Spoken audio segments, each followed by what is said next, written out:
హే, రోజు మనం ఎదుర్కొనే ఒక సమస్య ఉంది. అదేంటో తెలుసా? ట్రాఫిక్. ఉదయం లేచింది మొదలు మన ఆఫీసు, బడి, బజార్ ఎక్కడికి వెళ్ళాలన్నా మనకి ఇదే తలనొప్పి. గంటల తరబడి మన రోడ్ల మీదనే మన జీవితం గడిచిపోతోంది. ఇంత ఇబ్బంది పడుతున్న మన కోసం మనం ఎన్నుకున్న నాయకులు ఏం చేస్తున్నారంటావు?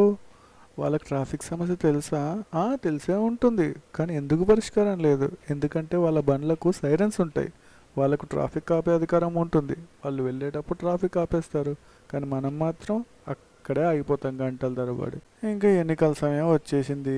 రాజకీయ నాయకులు చూడండి అయ్యా, వాళ్ళ గెటప్లు, వాళ్ళ చేష్టలు, వాళ్ళ వేషాలు మామూలుగా ఉండదయ్యా. మేము మీ కాలు మొక్కుతా బాధ్యత, మాకు ఓట్లు వేయండి, మేము మీకోసం పనిచేస్తాం అని అడుక్కుంటారయ్యా. విచిత్రమైన చేష్టలన్నీ చేస్తారు. మనమేమో వాళ్ళకు ఓట్లేసి గెలిపించేస్తాం అది నమ్మేసి.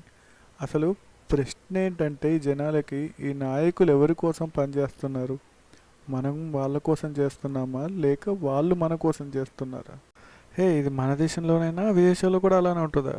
అక్కడ కూడా నాయకులు ఉంటారా, కానీ అక్కడ ట్రాఫిక్ నియమాలు అందరికీ ఒకటే. ముఖ్యమంత్రి కారైనా సామాన్యుడి కారైనా సిగ్నల్ పడిందంటే అక్కడ ఆగాల్సిందే. అక్కడ రోడ్లు అనేవి అందరివి, కానీ ఇక్కడ మాత్రం రోడ్లు అనేవి కొంతమంది నాయకులు, అధికారులు మాత్రమే. ఈ తేడా ఇండియాలోనే ఎందుకు వస్తోంది? మనం ఎన్నుకునే వాళ్ళు మనకు సేవకుల, లేక మనకు పాలకుల? ఈ ప్రశ్న మనం ఎప్పుడైనా లోతుగా ఆలోచించామా? దీనిపై మీ ఆలోచన ఏంటి? కామెంట్స్లో తప్పకుండా రాయండి. ఇలాంటి మరిన్ని చర్చల కోసం ఇది చిన్న కథ కాదు ఛానల్ని సబ్స్క్రైబ్ చేయండి, లైక్ చేయండి, షేర్ చేయండి, కామెంట్ చేయండి.